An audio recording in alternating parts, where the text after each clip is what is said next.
क्या नाम है आपका? मेरा नाम रानी सलमान है और मैं स्वास्थ्य विभाग की दिल्ली प्रदेश सदस्य तीनों दिल्ली आई हुई है क्योंकि ये अपना अधिकार और तो आप यहाँ सरकार को क्यों परेशान करने आई हो? हम परेशान करने क्या, हमें तो खुद परेशान है। इनकी उम्र देखिए क्या क्या हो रही है। अब ये 84-85 अरे ये 85-86 की लगी हुई है। हाँ। और इनकी उम्र निकल जा रही है और ये जो है हाँ और ये रिटायर भी हो गई है और कुछ जो है एक्सपायर भी हो चुकी है। क्यों आई हो आप यहाँ? अभी लोग जी हाँ। मेरा नाम मनोज कुमार आंडा है, स्वास्थ्य विभाग अध्यक्ष हूँ दिल्ली प्रदेश। हम यहाँ पक्के होने आए हैं। जैसे कि सबको बताया गया है 240 आदमी को पक्का करा दिया जाता है। यहाँ आज तक डिस्पेंसरी में किसी को पक्का नहीं करा गया है। क्या कारण है, क्यों नहीं पक्का किया गया आपको? एजुकेशन नहीं है आपकी या क्या नहीं है? ये हमारी कोई जब भी हम पक्के होने की डिमांड रखते हैं कोई पॉलिसी नहीं है आप लोगों की।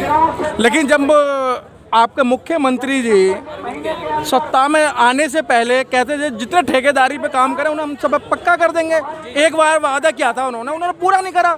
फिर तुमने वो झाड़ू उन्हीं के हाथ में पकड़ा दी। नहीं, हमने नहीं पकड़ाई है। हाँ। सोचिए पकड़ाई थी कि ये हमारा हक में बोलेंगे, हमें हमारा हक दिलाएंगे, लेकिन इन्होंने कुछ नहीं दिलाया। एक बार धोखा हो जाता है, 2 बार धोखा हो जाता है। हाँ जी, मतलब एक बार धोखा हो गया, 2 बार धोखा हो गया, फिर भी आपने जो झाड़ू जो है केजरीवाल के हाथ में पकड़ा दी।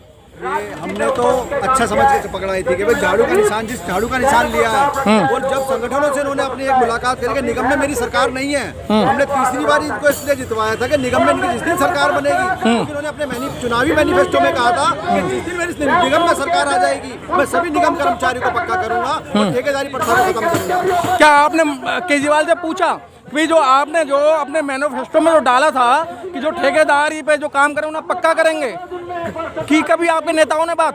हमारे जितने भी तमाम संगठन दिल्ली नगर निगम समझ चुनन कोर कमेटी के हमारे जो दिल्ली प्रदेश अध्यक्ष माननीय श्री राजकुमार दिगान जी ने पूरा डेलीगेशन दिल्ली का मुख्यमंत्री जी से भी बात करने की कोशिश करी थी और जितने भी विधायक हैं उनके मार्फत हमने अपना एक कोर कमेटी का लेटर दिया था जिससे हमें मुलाकात करने के लिए हमने कोशिश करी थी। लेकिन अभी आपने देखा होगा हमने पिछली बार भी एक डीसी कपिल जी के माध्यम से एक प्रोटेस्ट किया था केजरीवाल जी के, ना तो कोई मिलने आए ना ही उन्होंने अपना कोई अर्दलीय भेजा था कि कमेटी के बात करें। और सबसे बड़ी दिक्कत हमें ये हो रही है कि केजरीवाल सरकार जब से निगम में आई है ये हम सभी कर्मचारियों के ऊपर इतना कुटाराघात कर रहे हैं कि ये लोगों को ऐसे हमारे अंदर चिप लगाने की कोशिश कर रहे हैं कि कर्मचारी या जो भी हमारा सफाई से रिलेटेड या स्वास्थ्य विभाग का, इंजीनियर विभाग का, किसी भी विभाग का कोई कर्मचारी है उसको ना तो बैठने की कोई सुविधा है, ना उसको कहीं खाने पीने की कोई सुविधा है, ना ही उसको वेतन समय पर देकर ये हम पे ईंट मारने का काम करेगा, हम वेतन दे रहे हैं। नहीं तो ये बताइए, केजरीवाल की सरकार अपने आप तो आई नहीं।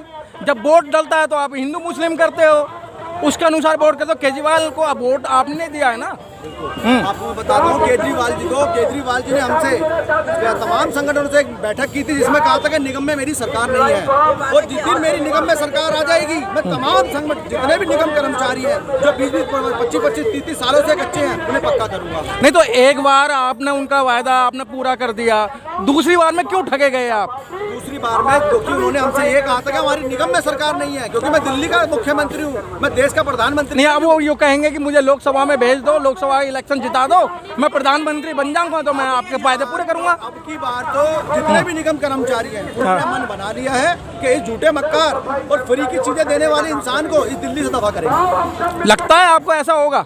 लगता है आप देखना, रिजल्ट देखना। इनके 5 किलो राशन जो दे रहे हैं सारे लोग जेल में हैं, ये खुद जेल में जाने वाले हैं। इनके शिक्षा मंत्री जेल में, इनके स्वास्थ्य मंत्री जेल में, ये खुद भी जेल में जाने वाले हैं। कौन जा रहा है जेल में? केजरीवाल भी जेल ही जाएंगे क्योंकि ईडी से संबंध जाने पर भी 5 संबंध जा चुके हैं, कोर्ट ने फटकार लगा। तो इसका मतलब मुझे लगता है कि आपको बीजेपी वालों ने समझा के भेजा कि जाइए केजरीवाल का धरना प्रदर्शन करो। ये हमें ना तो हम किसी बीजेपी, हमने जब हम एक संगठन, राजनीतिक संगठन के किसी के भी मांग वो नहीं है। हम कांग्रेसी नेता तो सारे आपके बीच में आ चुके हैं। कांग्रेसी नेता जो बीच में आए हैं वो सामाजिक संगठन भी चलाते हैं, वो ट्रेड यूनियन के भी नेता हैं, वो खाली समाज के नेता नहीं है, ठीक है ना, ट्रेड यूनियन के भी नेता हैं। अच्छा ये बताइए, आपको फंडिंग कहाँ से हो रही है जो ये आप आंदोलन कर रहे हैं? ये हमारे जितने भी हम लोग अपनी ट्रेड यूनियन चलाते हैं, जो भी हमारे ट्रेड यूनियन के अध्यक्ष हैं वो अपनी तरफ से सारा कोर्स लगाते हैं और हम सब लोग आपस में मिलके इस जितने भी प्रोटेस्ट होते हैं उनको करते हैं। तो जब केजरीवाल जेल चले जाएंगे तो आपका काम कौन करेगा? भाई केजरीवाल की वाइफ करेगी हमारा काम, क्योंकि उप मुख्यमंत्री तो वो अपनी वाइफ को बनाएंगे। उन्होंने पहले ही उनकी सर्विसेज हटवा दी है, शायद उन्होंने, मेरे को जितनी नॉलेज है कि शायद उनकी वाइफ भी IRS थी शायद। हाँ। है ना, तो उन्होंने शायद उनको भी रिजाइन करा दिया है। नहीं तो आम आदमी में और कोई मतलब काबिल नेता नहीं है, वो घरवाली पे मतलब दाव लगाएंगे। भाई केजरीवाल जी ने सोच समझ के अपनी वाइफ को, हाँ। धर्म पत्नी को उसने अपने पद से उनको इस्तीफा दिलवाया। मतलब बिहार मॉडल होगा राबड़ी देवी। राबड़ी देवी मॉडल, देखो राबड़ी देवी तो पढ़ी लिखी ज्यादा थी ना, ये IRS है, ये उनसे भी बड़ी है। तो मैं आपको मीडिया के माध्यम से सबसे बड़ी आप लोगों का धन्यवाद करता हूँ कि आप लोग हमारे कर्मचारियों की मुख्य मांगे, मुख्य सुविधा, मूलभूत सुविधा जो हमें चाहिए उसके बारे में नहीं, इतनी खबर आपको है तो ये खबर नहीं कि कर्मचारियों की बात वो मानेंगे या नहीं मानेंगे। कर्मचारियों की बात तो तब मानेंगे ना जब उनको जेल जब तक नहीं जाएंगे तब तक कर्मचारियों की मांग नहीं मानेंगे। नहीं, ये तो बीजेपी शुरू से कह रही है जेल जाएंगे, तो आपका बीजेपी का संरक्षण तो मिल रहा है ना आप लोगों को। लेकिन आपको मैं आपकी मीडिया के माध्यम से बताना चाहता हूँ जो सरकार सत्ता में होती है प्रोटेस्ट उसी के खिलाफ होते हैं, कांग्रेस के खिलाफ थोड़ा प्रोटेस्ट कर लेंगे हम। आप बताइए। नहीं तो बीजेपी तो फंडिंग कर ही रही है ना। बीजेपी की देखो मुख्यमंत्री बीजेपी का नहीं है, हाँ।